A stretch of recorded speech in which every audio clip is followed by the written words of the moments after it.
Math 76, lesson number 6, fractional parts. So in fractional parts, we're going to be dealing with shapes in regards to fractions, and then also finding fractional parts of numbers. So, starting with the shapes, we have to understand a fraction is composed of two parts. Before we do that, let me see here. Let me go ahead and take another sheet of paper real quick. Well, actually, I'm going to take my board real quick. I'm going to talk about parts of a fraction. So, we know a fraction is broken into a top number. We'll go ahead and take number 4, and we'll take 7. We have a top number and a bottom number. The top number is referred to as the numerator. Let's see, take my red pen. This is called the, oh, that one's dying. Okay, we'll go with green. So this top number is called the numerator, and the bottom number is called the denominator. All right, so the bottom number, the denominator, is telling us how many pieces we are dealing with total, or how many equal pieces we have, right? The top number, the numerator, is telling us how many of those equal pieces we are actually dealing with. So let's say I've got 7 pies. All right, let's say I've got 7 pies, and I go ahead and I eat 4 of them. Oops, wrong one.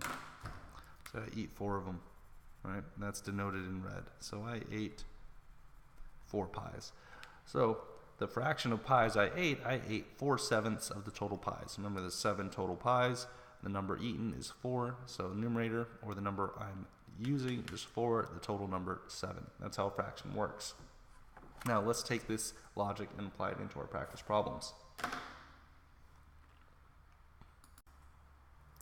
Starting with the first one up here, this circle. So let's say the book asks me what portion of this circle is shaded green. Well, I've got 1, 2, 3, 4 equal parts of the circle, and I've got 1, 2, 3 green pieces. So the denominator would be 4 for 4 equal parts, and the number of pieces I'm dealing with would be 3, or 3/4. Now, I also have to write that in words, because it's very important to know how to write your numbers in words. So the way I'd write this in words is I would write 3, and then fourths. I'd write the number fourths.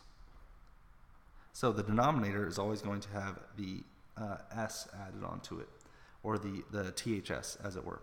So instead of writing 3/4, I'd write 3/4, denoting that the second number is the denominator. Now let's do the same thing with these dots. Let's say they want to know what fraction of the dots are green. So I count my total number of dots, which is 1, 2, 3, 4, 5 dots. So my denominator is going to be 5, and I've got 1, 2 green dots. And I would write that as 2/5. All right. Same thing with the boxes. I want to know what fraction of the boxes are green. So I count my total number of boxes, 1, 2, 3, 4, 5, 6, 7, 8 boxes. So my denominator is 8. And then I count 1, 2, 3 green squares. So that is going to be read as 3/8. I write 3/8. All right, now let's move on to finding fractional parts of a number. So, our fractional parts of a number are going to be very simple. You'll notice that in all 3 of my practice problems, my numerator is the number 1. So I only want to find one piece. And what you'll notice here is that the pieces, like in the circle, in the dots, or in the squares, they're all equal pieces, right? So if I'm breaking the number 72 into 2 equal pieces, which is the number of my denominator, and I need to know what number one of those pieces is, all I have to do is take the number 72 and divide it by the denominator of 2. Right, so 2 goes into 7 3 times, gives me 6. Bring down the 1, bring down the 2. 2 goes into 12 6 times, and 36. So the answer here is going to be 36. I've broken 72 into 2 equal pieces of 36, and one of those pieces has a value of 36.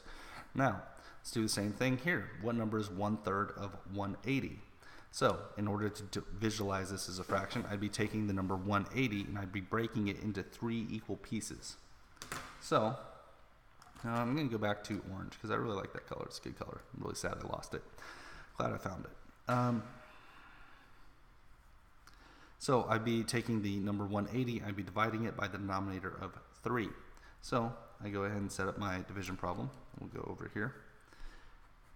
180 is the dividend divisor of 3. 3 goes into 18 6 times because it cannot go into 1. Gives me 18. I get 0. I still have to bring down this 0. 3 goes into 0. 0 times. 0 times 3 is 0. And that gives me an answer of 60. So I can break 80 into 3 equal parts of 60. So 1/3 of 180 is 60. Last one. We can do this with dollars and cents as well. I want to know what amount is 1/6 of $3.60. So again, I'm going to take $3.60. I'm going to break it into 6 equal pieces through division. And if you'll remember, the way we do this when we divide using numbers, or using dollar amounts, we just take the decimal point, bring it right up there. 6 goes into 3 0 times. 6 goes into 36 6 times. 6 times 6 is 36. Bring down the 0. Bring down that 0. 6 goes into 0 0 times. 0 times 6 is 0. Subtract. I've got 0 at the end. And